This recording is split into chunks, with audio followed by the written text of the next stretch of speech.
धर्म के आधार पर आरक्षण देंगे।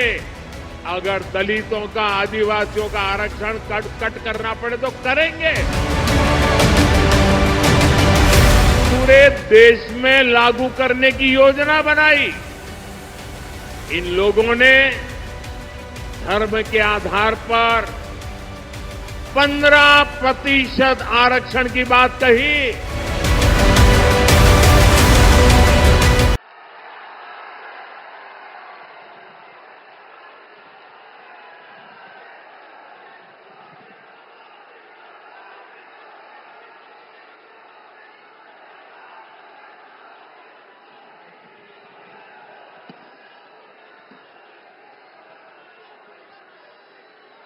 मां महामाया माई की, मां महामाया माई की,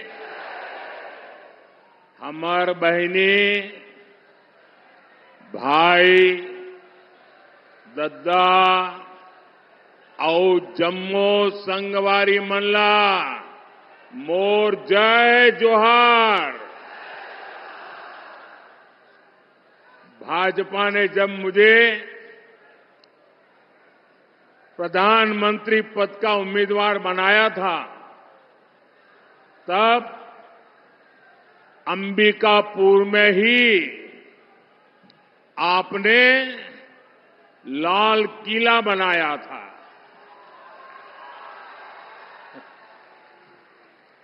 और जो कांग्रेस का इकोसिस्टम है, आए दिन मोदी पर हमला करने के लिए जगह ढूंढते रहते हैं।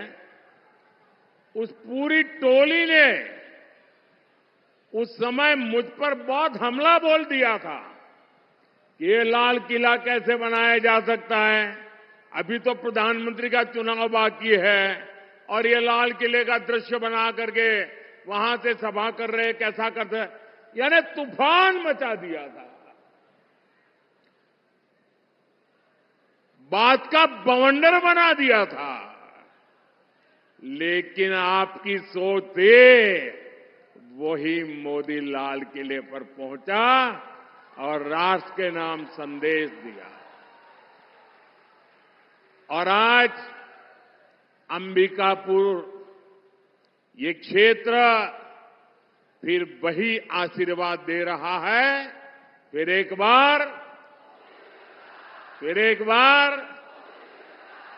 बार साथियों, कुछ महीने पहले मैंने आपसे छत्तीसगढ़ से कांग्रेस का भ्रष्टाचारी पंजा हटाने के लिए आशीर्वाद मांगा था। आपने मेरी बात का मान रखा और इस भ्रष्टाचारी पंजे को साफ कर दिया। और आज देखिए, आप सबके आशीर्वाद से सरगुजा की संतान, आदिवासी समाज की संतान आज छत्तीसगढ़ का मुख्यमंत्री के रूप में छत्तीसगढ़ के सपनों को साकार कर रहा है। और मेरे अनन्य साथी भाई विष्णु जी विकास के लिए बहुत तेजी से काम कर रहे हैं। आप देखिए, अभी कोई ज्यादा समय नहीं हुआ है, बहुत कम समय हुआ है, लेकिन इन्होंने इतने कम समय में रॉकेट की गति से सरकार चलाई है। धान किसानों को दी गारंटी, पूरी कर दी। अब तेंदुपत्ता संग्राहकों को भी ज्यादा पैसा मिल रहा है। तेंदुपत्ता खरीद भी तेजी से हो रही है। यहां की माताओं बहनों को महतारी वंदन योजना से भी लाभ हुआ है। छत्तीसगढ़ में जिस तरह कांग्रेस के घोटालेबाजों पर एक्शन हो रहा है, ये पूरा देश देख रहा है। साथियों, मैं आज आपसे विकसित भारत, विकसित छत्तीसगढ़ के लिए आशीर्वाद मांगने के लिए आया हूं।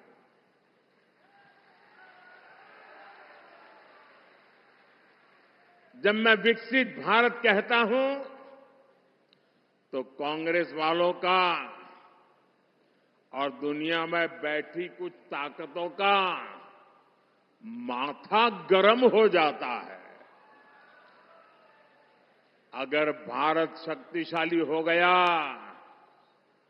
तो कुछ ताकतों का खेल ही बिगड़ जाएगा। आज अगर भारत आत्मनिर्भर बन गया तो कुछ ताकतों की दुकान बंद हो जाएगी। इसलिए वो भारत में कांग्रेस और इंडी गठबंधन की कमजोर सरकार चाहते हैं। ऐसी कांग्रेस सरकार जो आपस में लड़ती रहे, जो घोटाले करती रहे। साथियों, कांग्रेस का इतिहास सत्ता के लालच में देश को तबाह करने का रहा है। देश में आतंकवाद फैला, किसके कारण फैला? किसके कारण फैला? किसके कारण फैला? किसके कारण फैला? देश में नक्सलवाद बढ़ा, किसके कारण बढ़ा? किसके कारण बढ़ा? साथियों, कांग्रेस का कुशासन और लापरवाही यही कारण है कि देश बर्बाद होता गया। आज भाजपा सरकार आतंकवाद और नक्सलवाद के विरुद्ध कड़ी कार्रवाई कर रही है, लेकिन कांग्रेस क्या कर रही है? कांग्रेस हिंसा फैलाने वालों का समर्थन कर रही है। इतना ही नहीं, जो लोग निर्दोषों को मारते हैं, लोगों का जीना हराम कर देते हैं, पुलिस पे हमला करते हैं, सुरक्षा बलों पर हमला करते हैं, अगर वो मारे जाएं तो एक कांग्रेस वाले उनको शहीद कहते हैं। जब आप ऐसे लोगों को शहीद कहते हो ना, तो इस देश के शहीदों का, वीरों का अपमान करते हो। इसी कांग्रेस की सबसे बड़ी नेता आतंकवादियों के मारे जाने पर आंसू बहाती है। ऐसी ही करतूतों के कारण कांग्रेस देश का भरोसा खो चुकी है। भाइयों और बहनों, आज जब मैं सरगुजा आया हूं तो कांग्रेस की मुस्लिम लीगी सोच को देश के सामने रखना चाहता हूं।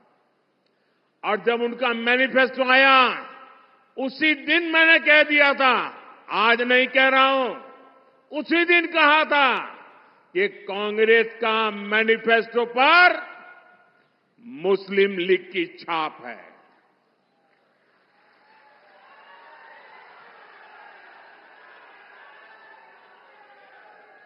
साथियों, जब संविधान बन रहा था, काफी चर्चा विचारणा के बाद देश के सभी बुद्धिमान लोगों के चिंतन मनन के बाद बाबा साहब आंबेडकर के नेतृत्व में ये तय किया गया था कि भारत में धर्म के आधार पर आरक्षण नहीं होगा। आरक्षण होगा तो मेरे दलित भाई बहनों के लिए होगा, मेरे आदिवासी भाई बहनों के लिए होगा, लेकिन धर्म के नाम पर आरक्षण नहीं होगा। लेकिन वोट बैंक की भूखी कांग्रेस ने कभी इन महापुरुषों की बातों की परवाह नहीं की, संविधान की पवित्रता की परवाह नहीं की, बाबा साहब आंबेडकर के शब्दों की परवाह नहीं की। कांग्रेस ने बरसों पहले आंध्र प्रदेश में धर्म के आधार पर आरक्षण देने का प्रयास किया था। फिर कांग्रेस ने इसको पूरे देश में लागू करने की योजना बनाई। इन लोगों ने धर्म के आधार पर 15% आरक्षण की बात कही और ये भी कहा कि एससी, एसटी, ओबीसी का जो कोटा है उसी में से कम करके, उसी में से चुरा करके ये धर्म के आधार पर कुछ लोगों को आरक्षण दिया जाए। 2009 के अपने घोषणा पत्र में कांग्रेस ने यही इरादा भी जताया। 2014 के कांग्रेस के घोषणा पत्र में भी इन्होंने साफ साफ कहा था कि वो इस मामले को कभी भी छोड़ेंगे नहीं। मतलब धर्म के आधार पर आरक्षण देंगे, अगर दलितों का, आदिवासियों का आरक्षण कट करना पड़े तो करेंगे। कई साल पहले कांग्रेस ने कर्नाटका में धर्म के आधार पर आरक्षण लागू भी कर दिया था। जब वहां बीजेपी सरकार आई तो हमने संविधान के विरुद्ध, बाबा साहब आंबेडकर की भावना के विरुद्ध कांग्रेस ने जो निर्णय किया था उसको उखाड़ करके फेंक दिया और दलितों को, आदिवासियों को, पिछड़ों को उनका अधिकार वापस दिया। लेकिन कर्नाटक की कांग्रेस सरकार, उसने और एक पाप किया। मुस्लिम समुदाय में जितनी भी जातियां हैं सबको उन्होंने ओबीसी कोटा में डाल दिया और ओबीसी बना दिया। यानी जो हमारे देश के ओबीसी समाज को लाभ मिलता था उसका बड़ा हिस्सा कट गया और वो भी वहां चला गया। यानी कांग्रेस ने सामाजिक न्याय का अपमान किया, सामाजिक न्याय की हत्या की। कांग्रेस ने भारत के सेक्युलरिज्म की हत्या की। कर्नाटका अपना यही मॉडल ये कांग्रेस पूरे देश में लागू करना चाहती है। कांग्रेस संविधान बदलकर एससी, एसटी, ओबीसी का हक अपने वोट बैंक को देना चाहती है। भाई और बहनों, ये सिर्फ आपके आरक्षण को ही लूटना नहीं चाहते, उनके तो और बहुत कारनामे हैं। और इसलिए मेरे आदिवासी भाई बहनों को कहना चाहता हूं, मेरे दलित भाई बहनों को कहना चाहता हूं, मैं ओबीसी के भाई बहनों को कहना चाहता हूं, ये कांग्रेस के इरादे नेक नहीं है, संविधान के अनुरूप नहीं है, सामाजिक न्याय के अनुरूप नहीं है, भारत की बिन सांप्रदायिकता के अनुरूप नहीं है। अगर आपके आरक्षण की कोई रक्षा कर सकता है तो सिर्फ और सिर्फ भारतीय जनता पार्टी कर सकती है।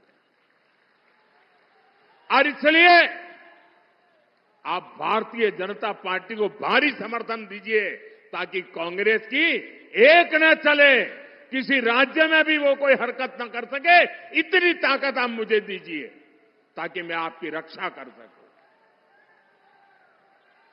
साथियों, कांग्रेस की नजर सिर्फ आपके आरक्षण पर ही ऐसा नहीं है। कांग्रेस की नजर आपकी कमाई पर, आपके मकान, दुकान, खेत, खलिहान पर भी है। कांग्रेस के शाहजादे का कहना है कि ये देश के हर घर, हर अलमारी, हर परिवार की संपत्ति का एक्सरे करेंगे। हमारी माताओं बहनों के पास जो थोड़ा बहुत स्त्री धन होता है, गहने जेवर होते हैं, कांग्रेस उनकी भी जांच कराएगी। यहां सरगुजा में तो हमारी आदिवासी बहनें चंदवा पहनती है, हंसूली पहनती है, हमारी बहनें मंगलसूत्र पहनती हैं। कांग्रेस ये सब आपसे छीनकर वो कहते हैं हम इक्वली डिस्ट्रीब्यूट कर देंगे। अब आपको मालूम है ना वो किसको देंगे? मालूम है ना किसको देंगे? आपसे लूट करके किसको देंगे मालूम है ना? मुझे कहने की जरूरत है क्या? क्या ये पाप करने देंगे क्या आप? और कहती है कांग्रेस सत्ता में आने के बाद ही वो एक के बाद ऐसे क्रांतिकारी कदम उठाएगी। अरे ये सपने मत देखो, देश की जनता आपको ऐसा मौका नहीं देगी। साथियों, कांग्रेस पार्टी के खतरनाक इरादे एक के बाद एक खुलकर सामने आ रहे हैं। शाही परिवार के शाहजादे के सलाहकार, इस शाही परिवार के शाहजादे के पिताजी के भी सलाहकार, उन्होंने कुछ समय पहले कहा था, और ये परिवार उन्हीं की बात मानता है। उन्होंने कहा था कि हमारा देश का जो मिडिल क्लास है, मध्यम वर्गीय लोग हैं, जो मेहनत करके कमाते हैं, उन्होंने कहा उन पर ज्यादा टैक्स लगना चाहिए। ये इन्होंने पब्लिकली कहा है। अब ये लोग उससे भी एक कदम आगे चले गए हैं। अब कांग्रेस का कहना है कि वो इनहेरिटेंस टैक्स लगाएगी। माता पिता से मिलने वाली विरासत पर भी टैक्स लगाएगी। आप जो अपनी मेहनत से संपत्ति जुटाते हैं, वो आपके बच्चों को नहीं मिलेगी, बल्कि कांग्रेस सरकार का पंजा उसे भी आपसे छीन लेगा। यानी कांग्रेस का मंत्र है कांग्रेस की लूट। कांग्रेस का मंत्र है कांग्रेस की लूट, जिंदगी के साथ भी और जिंदगी के बाद भी। जब तक आप जीवित रहेंगे, कांग्रेस आपको ज्यादा टैक्स से मारेगी, और जब आप जीवित नहीं रहेंगे तो आप पर इनहेरिटेंस टैक्स का बोझ लाद देगी। जिन लोगों ने पूरी कांग्रेस पार्टी पैतृक संपत्ति मानकर अपने बच्चों को दे दी, वो लोग नहीं चाहते कि एक सामान्य भारतीय अपने बच्चों को अपनी संपत्ति दे। भाइयों बहनों, हमारा देश संस्कारों से, संस्कृति से उपभोक्तावादी देश नहीं है। हम संचय करने में विश्वास करते हैं, संवर्धन करने में विश्वास करते हैं, संरक्षित करने में विश्वास करते हैं। आज अगर हमारी प्रकृति बची है, पर्यावरण बचा है, तो हमारे इन संस्कारों के कारण बचा है। हमारे यहां घर में बूढ़े मां बाप होंगे, दादा दादी होंगे, उनके पास एक छोटा सा भी गहना होगा ना, अच्छी एक आध चीज होगी तो संभाल करके रखेगी, खुद भी पहनेगी नहीं। क्यों? वो सोचती है मेरी पोती की जब शादी होगी तो मैं उसको दूंगी, मेरी नाती की जब शादी होगी तो मैं इसको दूंगी। यानी तीन तीन पीढ़ी का सोच करके वो खुद अपना हक भी नहीं भोगती, वो बचा के रखती है ताकि अपने नाते नाती को भी दे सके। ये मेरे देश का स्वभाव है। मेरे देश के लोग कर्ज कर करके जिंदगी जीने के शौकीन लोग नहीं है। मेहनत करके जरूरत के हिसाब से खर्च करते हैं और बचाने के स्वभाव के हैं। ये भारत के मूलभूत चिंतन पर, भारत के मूलभूत संस्कार पर ये कांग्रेस पार्टी कड़ा प्रहार करने जा रही है। और उन्होंने कल ये बयान क्यों दिया है, इसका कारण है, एक तो ये सोच उनकी बहुत पुरानी है। आप पुरानी चीजें खोजोगे ना, और ये जो लोग फैक्ट चेक वाले जो है ना, मोदी की बाल की खाल उधेड़ने में लगे रहते हैं, जरा कांग्रेस की हर चीज देखिए, आपको हर चीज में ये बू आएगी। मोदी के बाल की खाल उधेड़ने में टाइम खराब मत करो। लेकिन मैं कहना चाहता हूं, ये कल तूफान इनके यहां क्यों मच गया, जब मैंने कहा कि अर्बन नक्सल, शहरी माओवादियों ने कांग्रेस पर कब्जा कर लिया है, तो उनको लगा कि कुछ अमेरिका को खुश करने के लिए भी कहना चाहिए। ये मोदी ने इतना बड़ा आरोप लगाया तो बैलेंस करने के लिए वो उधर की तरफ मुड़ने का नाटक कर रहे हैं। लेकिन वो आपकी संपत्ति को लूटना चाहते हैं, आपके संतानों का हक आज ही लूट लेना चाहते हैं। क्या आपको ये मंजूर है? ये आपको मंजूर है? जरा पूरी ताकत से बताइए, उनके कान पे सुनाई दे। ये मंजूर है? देश से चलने देगा? आपको लूटने देगा? आपके बच्चों की संपत्ति लूटने देगा? साथियों, जितने साल देश में कांग्रेस की सरकार रही, आपका हक का पैसा लूटा जाता रहा। लेकिन भाजपा सरकार आने के बाद अब आपके हक का पैसा आप लोगों पर खर्च हो रहा है। इस पैसे से छत्तीसगढ़ के करीब 13 लाख परिवारों को पक्के घर मिले। इसी पैसे से यहां लाखों परिवारों को मुफ्त राशन मिल रहा है। इसी पैसे से 5 लाख रुपए तक का मुफ्त इलाज मिल रहा है। मोदी ने ये भी गारंटी दी है कि 4 जून के बाद छत्तीसगढ़ के हर परिवार में जो बुजुर्ग माता पिता है, जिनकी आयु 70 साल हो गई है, अब उनको मैं कहना चाहता हूं, आज अगर आप बीमार होते हैं तो आपके बेटे को खर्च करना पड़ता है, आपकी बेटी को खर्च करना पड़ता है। अगर 70 साल की उम्र हो गई है और आप बेटे पर बोझ नहीं बनना चाहते, तो ये मोदी आपका बेटा है, आपका इलाज मोदी करेगा, आपके इलाज का खर्च मोदी करेगा।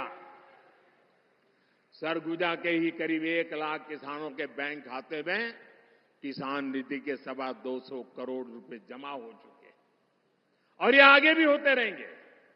साथियों, यहां सरगुजा में करीब 400 बसाहट ऐसी हैं जहां पहाड़ी कोरवा परिवार रहते हैं। पंडो, माझी, मझवार जैसी अनेक अति पिछड़ी जनजातियां यहां रहती है। छत्तीसगढ़ और दूसरे राज्यों में भी रहती है। हमने पहली बार ऐसी सभी जनजातियों के लिए 24,000 करोड़ रुपए की पीएम जनमन योजना भी बनाई है। इस योजना के तहत पक्के घर, बिजली, पानी, शिक्षा, स्वास्थ्य, कौशल विकास ऐसी सुविधाएं पिछड़ी जनजातियों के गांव तक पहुंचेगी। साथियों, 10 वर्षों में भांति भांति की चुनौतियों के बावजूद यहां रेल, सड़क, अस्पताल, मोबाइल टावर ऐसे अनेक काम हुए हैं। यहां एयरपोर्ट की बरसों पुरानी मांग पूरी की गई है। आपने देखा है अंबिकापुर से दिल्ली के ट्रेन चली तो कितनी सुविधा हुई है। साथियों, 10 साल में गरीब कल्याण, आदिवासी कल्याण के लिए हमने इतना कुछ किया। लेकिन ये तो सिर्फ ट्रेलर है, ट्रेलर। आने वाले 5 साल में बहुत कुछ करना है। सरगुजा तो स्वर्ग जा, यानी स्वर्ग की बेटी है। यहां प्राकृतिक सौंदर्य भी है, कला संस्कृति भी है, बड़े मंदिर भी है। हमें इस क्षेत्र को बहुत आगे लेकर जाना है और इसलिए आपको हर बूथ पर कमल खिलाना है। साथियों, 24 के इस चुनाव में आपका ये सेवक नरेंद्र मोदी को आपका आशीर्वाद चाहिए। मैं आपसे आशीर्वाद मांगने आया हूं। आपको केवल एक सांसद ही नहीं चुनना, बल्कि देश का उज्जवल भविष्य चुनना है। अपने आने वाली पीढ़ियों का भविष्य चुनना है। इसलिए राष्ट्र निर्माण का ये मौका बिल्कुल न गंवाएं। गर्मी हो, शादी ब्याह का अवसर हो, खेत में कोई काम निकला हो, रिश्तेदार के यहां जाने की जरूरत पड़ गई हो, इन सब के बावजूद भी मतदान के दिन कुछ समय ये आपके सेवक मोदी के लिए निकालिए। भारत के लोकतंत्र के निकालिए, भारत के उज्जवल भविष्य के लिए निकालिए, आपके बच्चों की गारंटी के लिए निकालिए और मतदान अवश्य करें। अपने बूथ में सारे रिकॉर्ड तोड़ने वाला मतदान हो, इसके लिए मैं आपसे प्रार्थना करता हूं और मेरा आग्रह है, पहले मतदान फिर जलपान। हर बूथ में मतदान का उत्सव होना चाहिए, लोकतंत्र का उत्सव होना चाहिए। गाजे बाजे के साथ लोकतंत्र जिंदाबाद, लोकतंत्र जिंदाबाद करते करते मतदान करना चाहिए। और मैं आपको वादा करता हूं, भाइयों बहनों, मेरे लिए आपका एक एक वोट ये सिर्फ वोट नहीं है, मेरे लिए ईश्वर रूपी जनता जनार्दन का आशीर्वाद है। यह आशीर्वाद परमात्मा से कम नहीं है, यह आशीर्वाद ईश्वर से कम नहीं है। इसलिए भारतीय जनता पार्टी को दिया आपका एक एक वोट, कमल के फूल को दिया हुआ आपका एक एक वोट विकसित भारत बनाएगा और ये मोदी की गारंटी है। कमल के निशान पर आप बटन दबाएंगे, कमल के फूल पर आप वोट देंगे तो वो सीधा वोट मोदी के खाते में जाएगा, वो वोट सीधा मोदी को मिलेगा। भाइयों और बहनों, 7 मई को चिंतामणि महाराज जी को भारी मतों से जिताना है। मेरा एक और आग्रह है, आप घर घर जाइएगा और कहिएगा मोदी जी ने जो हार कहा है, कहेंगे? मेरे साथ बोलिए, भारत माता की, भारत माता की, भारत माता की। बहुत बहुत धन्यवाद। लेटेस्ट खबरों के लिए सब्सक्राइब करें हमारा YouTube चैनल